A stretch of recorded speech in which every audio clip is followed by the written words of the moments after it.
So in any other country, it would take a government down. In Canada, it's not even making the top headlines with legacy media outlets.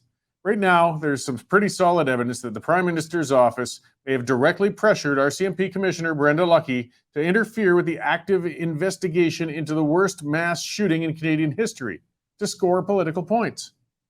Now, some colonists out there have taken up the cause and are writing on this scandal, but many others are trying to direct rage towards the faux scandal of Conservative MPs who offered parliamentary tours to some activists. It's the journalistic version of shouting, "Hey, squirrel," in hopes of distracting the public eye from an issue they don't want to gain traction.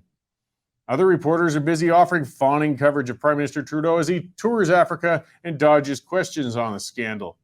This is the sort of journalism that subsidized media buys, with the government dangling hundreds of millions in tax subsidies in front of media outlets, and of course subsidizing the state broadcaster to the tune of $1.4 billion a year. There's little appetite among the media outlets to upset the apple cart.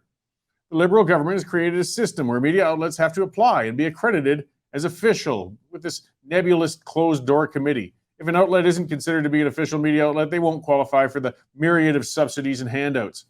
With the rules for qualification not being clearly defined, media dependent on these handouts are pretty motivated to avoid annoying the government lest they suddenly lose that accreditation. Just as a side note, the Western Standard applied for accreditation and we were accepted, by the way. We then refused the applications for the subsidies. We just wanted to see if we could do it. We won't give away our independence for handouts. This method, though, of keeping the media in line appears to be working like a charm. If such a disgraceful scandal as prime ministerial interference into a mass murder investigation were breaking 10 years ago, the Prime Minister would be swarmed with reporters at every stop and they'd be demanding answers. The issue would top every headline and an independent inquiry would be struck into the matter within days. Today, we're seeing a little outrage expressed on Twitter and a few columns cutting into the issue. That's about it. If Trudeau slithers out of this scandal, as he has with many others, he'll continue on his authoritarian path of controlling media and information. Bills C-11 and C-18 are still quietly moving through Parliament, and if they pass, Canada will be second only to nations like North Korea and China as far as government control of information in the media and on social media are concerned. Academics like Michael Geist have been ringing alarm bells on this government effort to control information and discourse for years, but a meek legacy media will barely talk about it.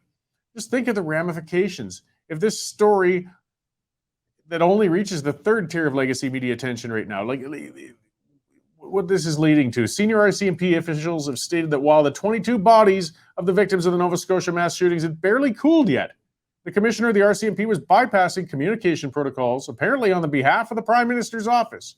She was pushing for the early release of evidence to the public in the investigation in order to help Trudeau push some gun control legislation he was cooking. She very well could have damaged the investigation, and at the very least, she should resign. As it stands right now, Commissioner Lucki is still comfortable in her job, and the Prime Minister just said, no, I didn't have anything to do with it, and he's moved on.